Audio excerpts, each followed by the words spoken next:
Coach, let's get your reflections. Of course, 3-0, you got to be thrilled about that, but let's just break it down with, after you came back and watched game film, what you thought, good and bad and indifferent from the Eisenhower game. I think overall we're getting better. I don't think we played with the same intensity and emotion as we did in the Lawton High week. We had a little bit of a letdown, but as far as our play goes, we're getting better. We had good offensive line play, I thought, and had some receivers step up in the place of Quentin Paris and did a great job. So pretty happy with our Eisenhower game, and of course really excited that we're city champions and 3-0 going into district.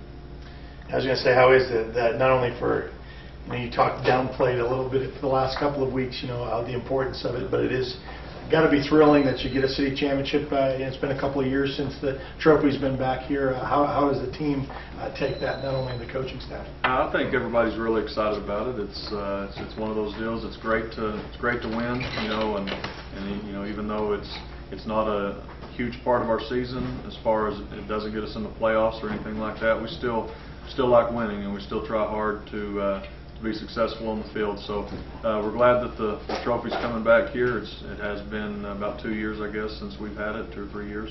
So in our opinion, it's back in its rightful home.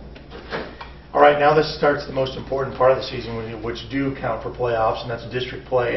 And by chance, last week you talked about who in the district is really showing that they are going to be a good foe, and right out it's week 1 with Ardmore. So let's break down a little bit about what you've seen with them, both sides of the ball. First off, what kind of offense will they bring to us on Friday?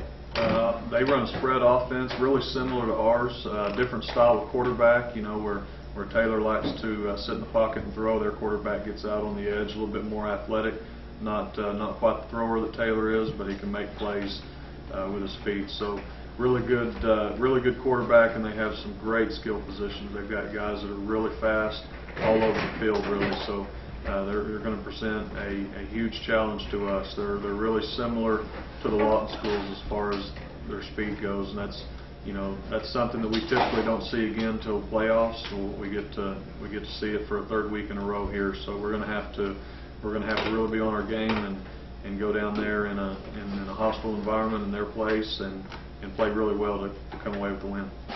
Okay, and what about defensively? What kind of looks will they bring against us? Hey, they run a 3-2, sometimes a 4-2.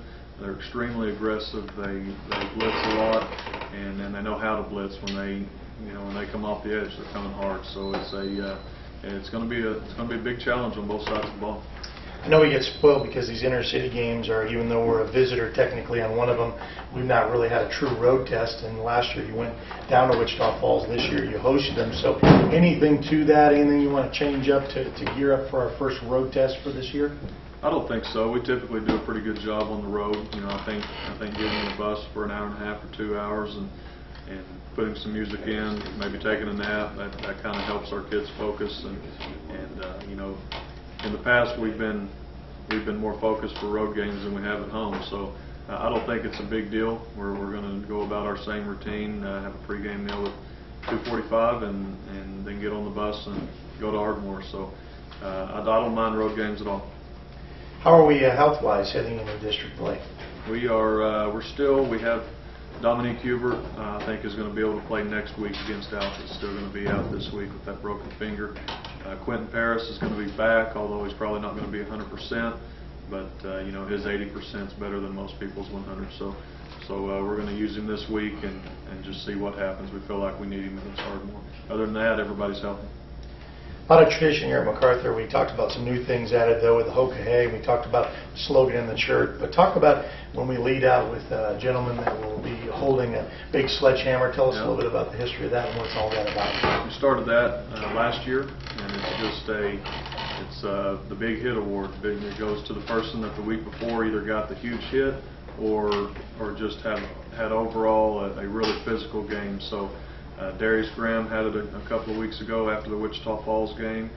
Jacob Warner had it after the Lawton High game, and this week it will be Austin Payne had a great game, had a big 4th down stop where he got a big hit against Eisenhower. So that person that gets the hammer, we give it out on Monday. They keep it in their locker all week long, and then lead our team out on the field with it. So it's kind of a